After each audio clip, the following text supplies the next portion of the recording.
Welcome to The Business of Travel, the official podcast of the Global Business Travel Association. I'm Mark Cuschieri, President of GBTA Board of Directors, and it's my absolute pleasure to be moderating today's discussion. I'm here today with my fellow GBTA board members, Rosemary, Maloney, Board Vice President and Travel and Expense Manager for Alteryx, and also Mike Daly, Allied Director at Large and Senior Vice President for Serco. Welcome. Thank you for joining, Rosemary, Mike. Absolutely. Thanks for having us, Mark. Thank you. So before we start delving and diving into our forward-looking discussion for today on what 2024 might bring, I wanted to take a minute to just reflect as we move into the close of 2023. This was a year that, as a global industry, we really moved into a rebound phase, and maybe our new normal, we'll talk a bit about that, with a forecast to being back to pre-pandemic levels by next year. Our recent GBTA poll data shows many of you agree about the strength of the trajectory over this past year. In our October poll, 84% of GBTA stakeholders said they think the global industry is mostly or fully recovered. It also shows the continued return and revalidation of the importance and value of being in person to meet and for traveling for business. I'd say the same about GBTA actually as an association, as it feels a bit like we've hit a new stride, and for that, a huge thanks really for the unwavering support and commitment of our partners, members, volunteers, leaders, and of course our amazing GBTA teams. Whilst there's still a lot of work to do, collectively, I really do believe we've accomplished so much in 2023. And if we just look back, our global membership is now over 8,000 strong. We've continued to put the G into GBTA. We've hosted our second conference in APAC in Singapore. And there's that ongoing advocacy with policymakers in Europe, the US, and Canada, representing the many voices of GBTA for the sustainable, efficient, and seamless business travel and other important issues. But we must continue, from lifting post-pandemic travel restrictions to multimodal mobility services to the decarbonisation of travel. We've made real impactful strides in addressing sustainability and climate action for our industry, including the GBTA's Foundation's rollout of our sustainability initiative, and also publishing our second report on the global state of climate action in our industry. So with all that behind us in 2023, where's the industry going? Where do we go from here? So, to give us a bit of a steer, let's just consider what's been on the mind of our industry. And if we look back to our series of the top performing GBTA podcasts of the past year, it seems like airline retailing and NDC and climate action, they all top the list. That's not to say, of course, there aren't other trends or key focus, and we'll delve in a bit of that maybe as well. But that seems to be a real great place for us to start our conversation today. So, Mike, Rosemary, let's start with a nice provocative question for you. So, considering what we've seen and experienced this year, is it time to quit talking about post-pandemic recovery and just move on? Or have we finally landed on a new norm? I do hate that expression, by the way, but I can't help but say, the new normal for the global business travel industry. So, Rosemary, over to you. What are your thoughts?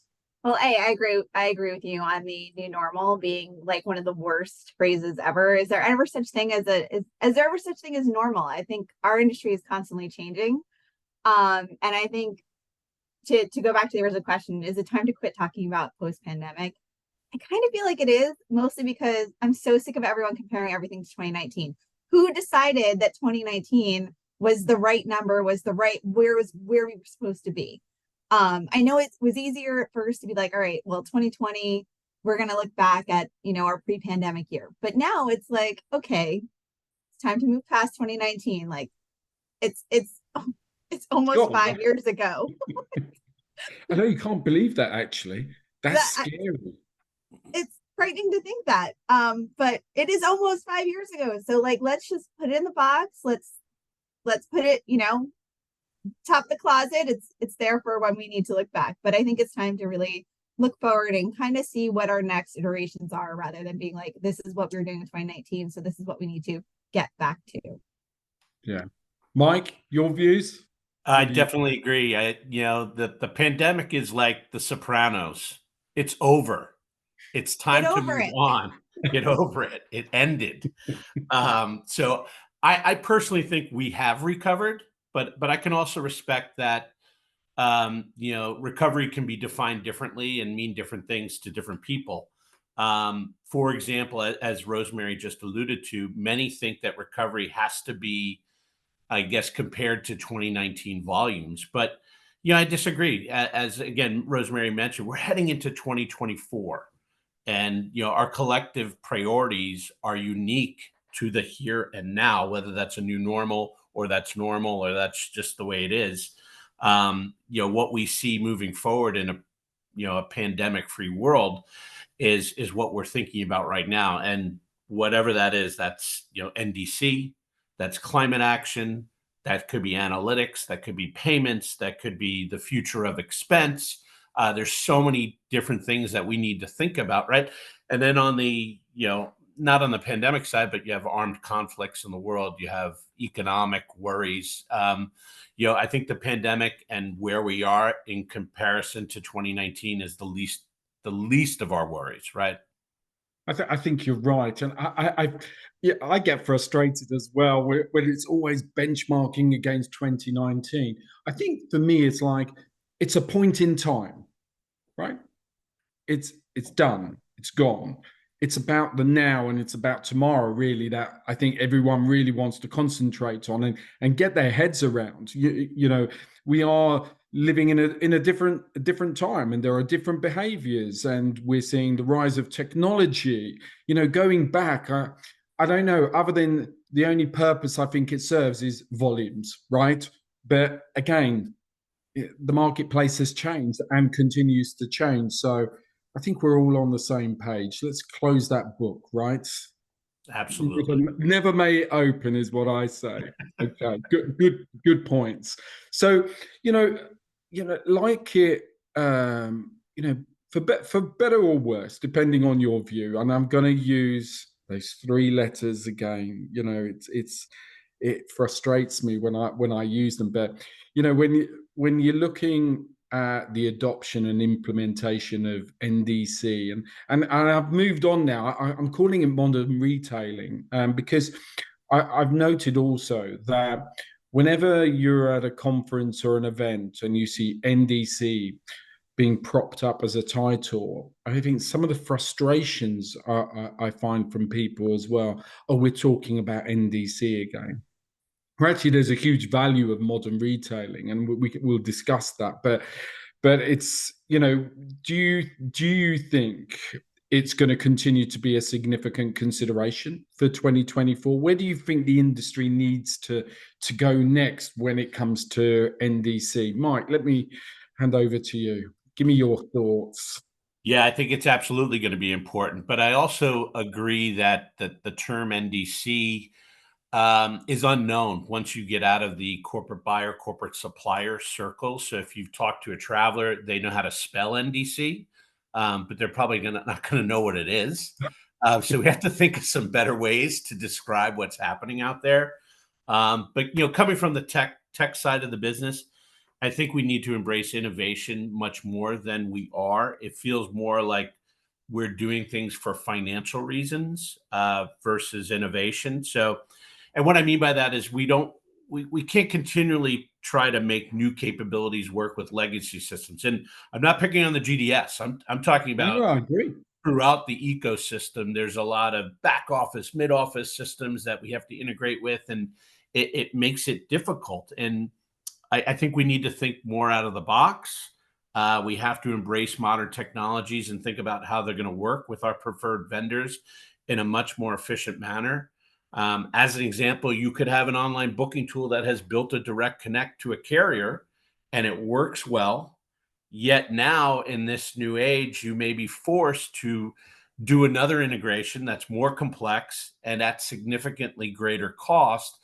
And that cost, whether people know it or not, is eventually going to land at the feet of the customer. And it's gonna wind up with either higher transaction fees or subscription fees or higher fares.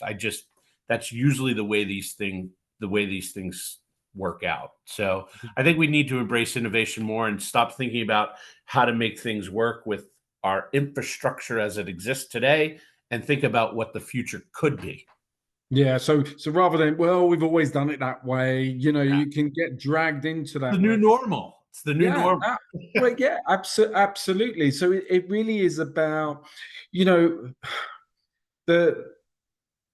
landscape has changed, and we have to embrace technology. And yes, that's change, and change is always difficult and complex, I suppose. And I think it's you mentioned also about who understands NDC. Do you think a traveler even knows what NDC? Do you think your C-levels in an organization and by organization as a sales guy, we get a lot of inquiries from small businesses, and if they're not used to managing a program, if it's an executive admin or it's a office manager that's doing travel, they have no idea what we're talking about. None. Yeah. And we are a very jargon-heavy industry. Like every of their jargon and their terms, but I just remember my first when I went from being operations to having travel under me, and I was like, "What is they'd be like, oh yeah, you got to do the GDS, this, and I'm like, yeah, okay." And then I would literally be like Googling everything like on my phone, just being like, My was why is O'Hare's airport code ORD? And I did find out Orchard Field, but that's to your point, Rosemary. It's so many acronyms. It's crazy. I mean, you wouldn't go to your C-level, right, Rosemary, and say we're now going to embrace NDC content, right? They'd probably look at you in a very weird way, probably. Probably, but I had to explain to somebody at a company a couple of years ago, like all the different ways that revenue management works in the travel industry. And I had a whole thing about NDC 5 years ago that I was like, this could be really good for everyone. Like, we just need to get it all right. And I was explaining it to my CPO at the time, and he's like, oh, this is really cool. And then he said it to somebody else, said something. He's like, yeah, NDC. And the person's like, what the hell are you talking about? And he was like, oh, I know something that somebody doesn't know. I think sometimes, we have, it's habitual that we tend to overcomplicate things. And I think ultimately content is king. No one cares really where it comes from as long as the content is there. How do you create an infrastructure? And we talk about the importance, quite rightly, of a managed program. And, if we don't embrace modern retailing, then that's just going to lead people who require more consumer grade tech right today to go elsewhere, and that creates a challenge, I'm sure, for every buyer, every organization as well. So I think the answer here is we need to simplify it, we need to embrace it, and I think it is different. Maybe it might take longer. I think we have a complex, I just find we have a very complex ecosystem in place. And Mike, you're probably better than me than talking about it. You live in that world, right? And somehow we just have to try and create simplification. Why does it have to be so complex? And I remember speaking or listening to someone once say, if question was posed, if you had to recreate a GDS today, you wouldn't create it the way it is today, and that's no criticism to GDS at all, or even the ecosystem that we have today, but it wouldn't be created the same, right, with what we know, I'm going to assume. Well, we use at the end of the day, and again, I feel like we're picking on our GDSs and we shouldn't be, but And no, we shouldn't. know, Oh no, absolutely not. No. they're very useful, and they were created 50 years ago, and there has been some innovation, it's just not keeping up with the commercial tech. And I think I think the same argument can be made with online booking tools, right? Those that were Agreed. created 20, 25 years ago are vastly different from those that were created even a few years ago. And those that are in the marketplace now are vastly different than those, just because the technology keeps getting Correct. better and better. Evolved, right? It And I makes think more sense. the holding on to the legacy technology, I think, is what we have to let go of. Like, there's so many people, again, just because we've always done it this way. Well, that's how organizations die. That's literally a quote from, I want to say, Carnegie or Rockefeller, like, doing things the way we've always done them means that leads to death. So I think that's one of the things that, like, we need to really look forward to. But I also, with this, as great as it is to have all the content coming in, so often those NDC connections aren't two-way. So like, somebody buys it, but then we don't have it flowing into our duty of care. We don't have it for unused tickets. We don't have, so it's great to have the content there, but we need to make sure we can at least have some of these other pieces, especially the duty of care piece with, what we were just saying about what was going on in the world. We need to know where people are, and be able to help them and protect them if something happens. So I think that's the only side of this. Yeah, and you're right. It's at the end of the day, it's got to be fully serviceable. So, and I posed the question initially: will we still be talking about it? Will it be still a significant consideration in 2024? And just by having this discussion over 5 minutes, somehow I think it will be. And as long as it moves on and it accelerates to deliver value to corporate programs as well, that's got to be good. So I think we all have to embrace it. It's happening. We can't just stick our heads in the sand. Really, it's happening. Rather than it happen around us, let's be part of that. So I think that's really important. So the industry has collectively agreed that, so let's move on to another subject, but let's move on to environment. And the industry has collectively agreed that climate action and sustainability needs to be a priority. What do you think is keeping us from moving faster toward being greener? How can collaboration among stakeholders and the establishment of industry-wide sustainability standards drive positive change in our sector? And sustainability is definitely one of my passions. I'd really like to hear your views. And Mike, what do you feel? What do you think? So again, let's think about the technology from a technology standpoint. Air travel produces between, I think it's 70 to 85% of carbon emissions that are attributed to business travel. So I think it's right that we should focus on aviation first and foremost. And the big thing is sustainable aviation fuel, or SAF. That's 4 to 5 times more expensive than jet fuel is today, right? Jet fuel is ubiquitous. It's relatively cheap. So when we think about new technology like SAF, how do we get at it, right? In the U.S., we primarily use biodiesel is created from corn and stuff that comes out of deep fryers that's already used for food. The problem is in EMEA, this is a banned practice, right? So already you've got regional concerns, right, based on where you're located. So I think the conclusion on that is technology isn't ready for prime time. So we have to really nibble around the edges until technology catches up to how we want to achieve our goals. So I think what happens is you create cost considerations, right? So SAF is more expensive. There's a lack of awareness or education, right? You have 2 different regions that have very different goals and very different mindsets, and that's not even including APAC at this point. There's going to be resistance to change, right? We've said it a few times on this call. That's the way we've always done things, and we've seen that already, especially when it comes to the cost considerations. Why do you want to do it? And then there's fragmentation and lack of standardization, right? Again, you've got different regions, you've got different companies, you have different governments and standards. So I think it's going to be difficult for the next few years to get to a point where technology can kind of get to where it needs to be.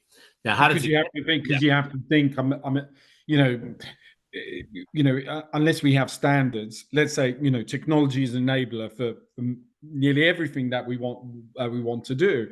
But when you have multiple different standards in place or different processes, that's really difficult also from a technology perspective as well, because maybe different clients, different suppliers are working or requiring different things as well.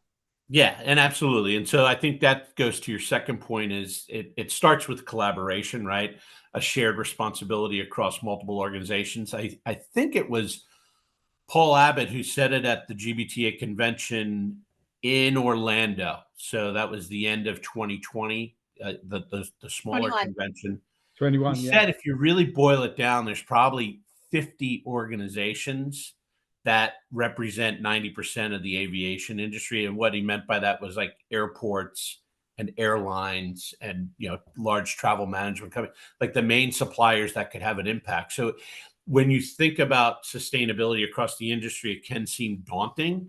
But when you narrow it down to, where the 80-20 rule, let's say, is you could probably achieve some goals through setting clear standards amongst at least those collaborative partners, innovation and best practice sharing, policy and regulation support. That's another area where some governments are going to be a little more heavy-handed. They're also going to subsidize SAF fuel, but and governments that don't, let's think about the United States.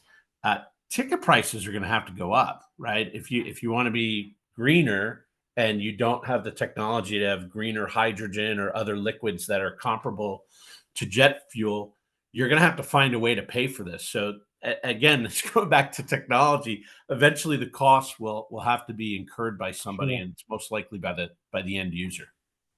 And Rosemary, what do you feel? Collaboration is key to success? I mean, collaboration is always key to success, and I think Mike hit on all of the things that I was going to hit on, but one of the biggest things that is the biggest pain is there isn't a global standard for how to even report emissions. There's at least 9 different models that people use, and depending on where you are in the world, like you hit on a different calculation, and we're making it, shockingly enough, we're making it needlessly complicated. But I also think we need to remember that we should not let perfection be the enemy of progress. Like every little bit, like, even from a policy perspective, telling people I had somebody who was flying from New York to Boston, and I said, you're going from city center New York to city center Boston. They're like, yeah. I'm like, okay, by the time you drive out to LaGuardia and go up to take the flight to Logan and then go back into Boston from Logan, you're spending the same 3 hours that you could have just jumped on the train. Have Wi-Fi the entire way. You could work. You would not be in a car. Like Comfortable seat. Yeah, you would just such a better experience. And it's the same cost. It's all of those things that you're like, I understand you want to make sure you hit those targets, but like think about like the rest of the world, and I do think there are some interesting things that have been done with like Lufthansa and Deutsche Bahn, that they're doing some things where you can buy a ticket that is into one of their main airports, and then you're on, German rail to wherever city you need to go, and it's a multimodal ticket, which is where we need to move. So that way you don't have people always taking these short hops, because I mean, the most jet fuel is used on takeoff and landing. So if you're doing a 45-minute flight, you're burning the same or not that much less than a 5-hour flight. Yeah, multimodal is extremely important, right? Especially, and then also the interoperability of rail. If you look at it, rail in Europe, it's so complex. It really, really is. It couldn't be harder, even if you tried. So there definitely has to be more work to improve that. I think you touched on, there's a number of factors, right? But your point you made was absolutely, I think you nailed it actually, Rosemary. From my perspective, it's an imperfect solution, right? And whatever little we do today is more than what we did yesterday. And everyone's on a different journey. And, you know, irrespective of where corporates are on their journey, or your travel program is on your journey, you're doing something. And it does require everybody to come together, you know, whether you're your technology partners to try and drive and change behavior at source, then your suppliers who are committed to driving sustainability and sustainable options and choice to create the right, you know, to move, you know, being sustainable at scale. You know, whether you want to hire EVs, whether you want to travel and stay more greener credited properties, etc. It is a journey, but something needs to accelerate. And you have, from an advocacy point of view, you've got those who are using the stick and those who are using the carrot. You know, Mike, you talked about the cost of SAF. Absolutely. You know, if we're going to take SAF to scale, there are going to have to be some incentives, government incentives as well, but also corporates are going to also have to stand up, and those are difficult decisions to make right now, right? Mike, you quoted on average ticket prices and the cost of SAF as well, but it's a journey for sure. I certainly believe that it's becoming more topical, it's becoming more engaging, and I think if we can keep it as simple as possible, you know, that in itself will start to accelerate. We continue debate, continue to have those discussions, I suppose. Okay, now on to a truly emerging hot topic, and I'm really keen on this because I would say not only in the last 6 months, and I had, you know, I was very fortunate to attend APAC conference, GBTA in Singapore, and recently in Europe as well, in Hamburg. And I would say artificial intelligence at the recent event in Hamburg was absolutely prime. It was top of the agenda. So artificial intelligence, or AI, you know, will 2024 be the year AI turns business travel on its ear, or will it still be early days? You know, where, if anywhere, do you think we'll see an impact from AI in what we do and how we do it in our industry in the coming year? Rosemary, I'll start with you. What do you think? Well, I think AI is a very useful tool. I love that people act like it's like going to destroy everything, that Skynet is coming. It's probably not, because if you've ever asked AI to do anything, and really funny one to do is to go to ChatGPT and have it write your bio for you with giving it no other information. I'm apparently a 90-year-old woman from the Northeast, which, if your name is Rosemary Maloney, yeah, that's kind of right. You are an old woman. But you know, I know people that are using it. They have small business owners that are using AI to kind of do a legal review on contracts. So that way they're spending less money on having to do, you know, going to a lawyer's office to have that piece of it. I think it's really great for doing policy checks. I think, you know, layering AI over your policy, using it as a chat bot, so that way the questions that you're constantly asking that go into a conversational tone without your employees or you having to answer in that conversational tone, or sending people to an FAQ that we know they're not reading.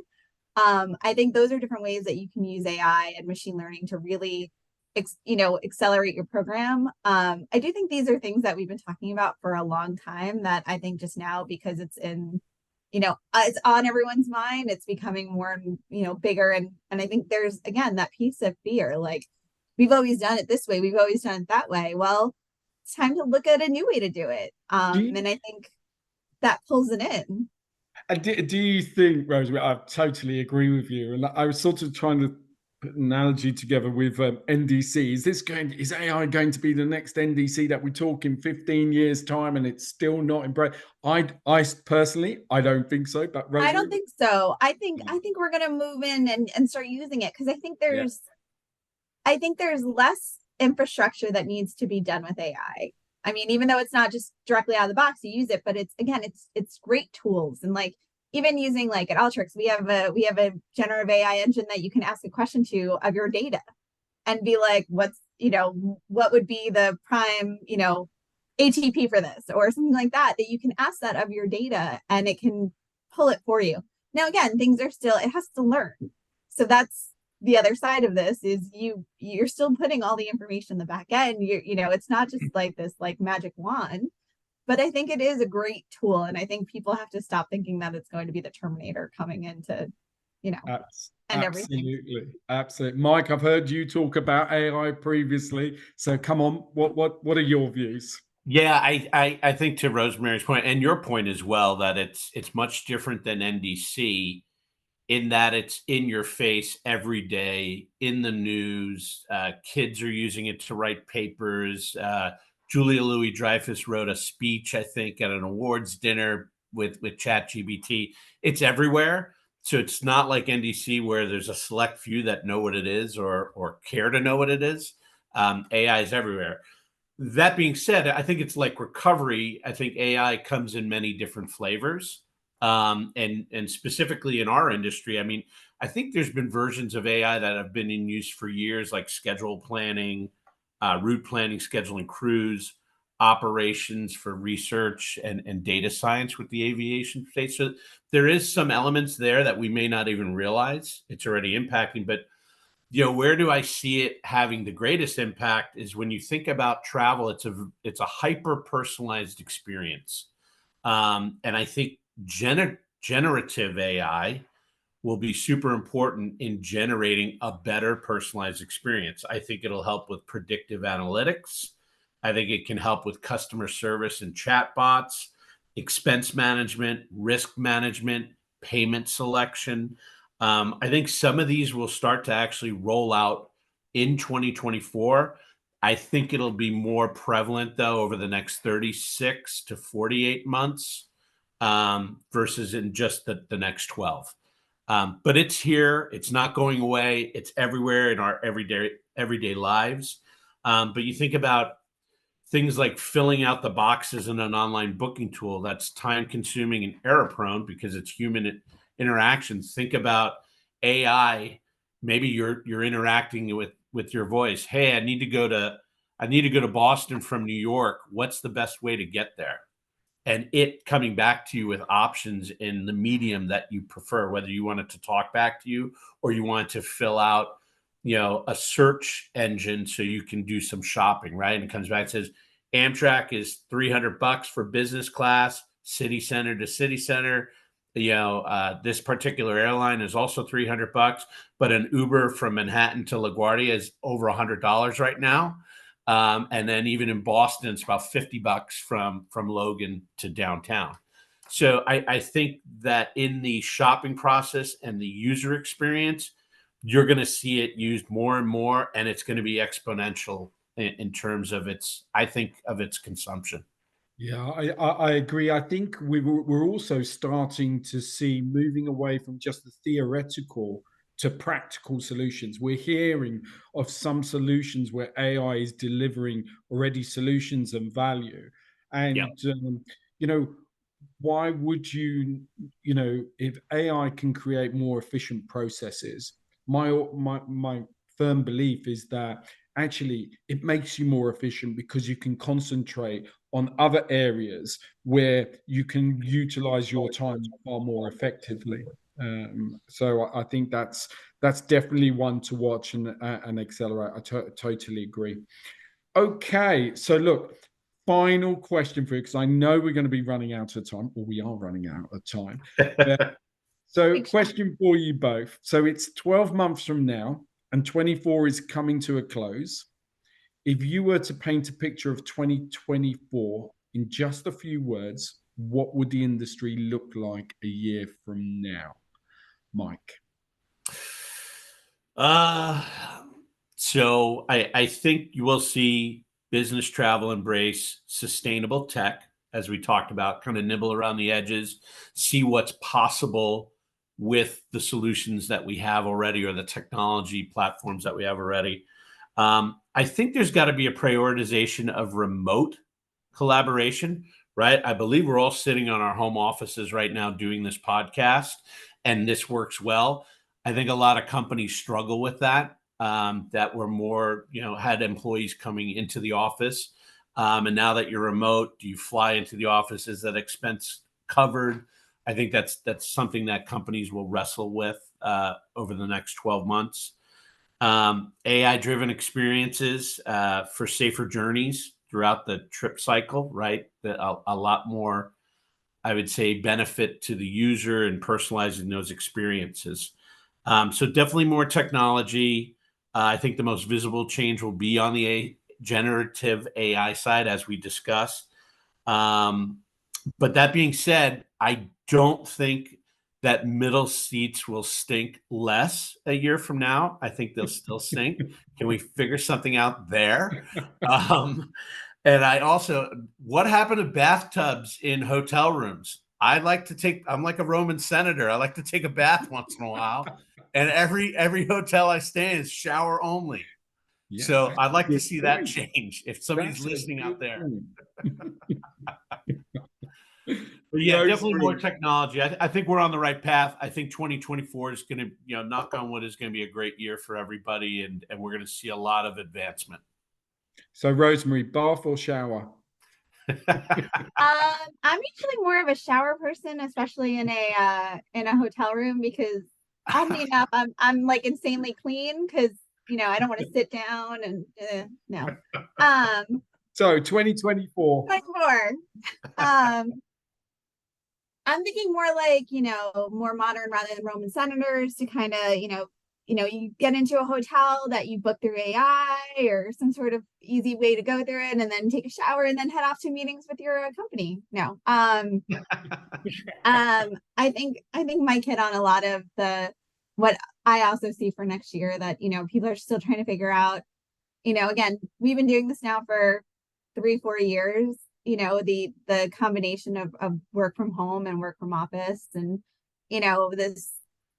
this intersection of finding ways to collaborate without always being in the same place. And I'm somebody with a global team that no one's in our offices. I'm the one who's closest to one, and it's a sales office. So when I go in, I'm not meeting with the rest of my finance team. There's no one else in my reporting line or even my org in that office. So it's one of those things where is it useful? Does it make sense for me to go in just to go in? But I think as we really learn to embrace this kind of new environment, especially in the US, I think we'll get better at it. I think it's just getting used to the practicalities of, having so many people remote, using technology better. And I think that's what we're going to continue to do. I think, if I'm staying positive, I think, we'll be sitting here in 12 months saying that, we have more people embracing NDC. We have more people embracing AI and sustainability. But, again, we all have to remember it's that progress, not perfection, I think would be the best way to look at the next 12 months. And I have to say, there's no one more positive as you, Rosemary. You've always got a positive outlook. Look, Rosemary, Mike, I just real big, huge thank you. Both of you, just a personal thank you as well. Always willing to give up so much in your voluntary time as well. So a huge thank you for today, sharing your insights as well. Thank you. Thank you. It was fun. It's a pleasure. So look, I hope all of you who are listening have enjoyed the conversations. You have been listening to the Business of Travel, the official podcast of the Global Business Travel Association. For more information about GBTA and its works, visit gbta.org, and be sure to rate and review us wherever you get your podcasts. Until next time, thanks for listening.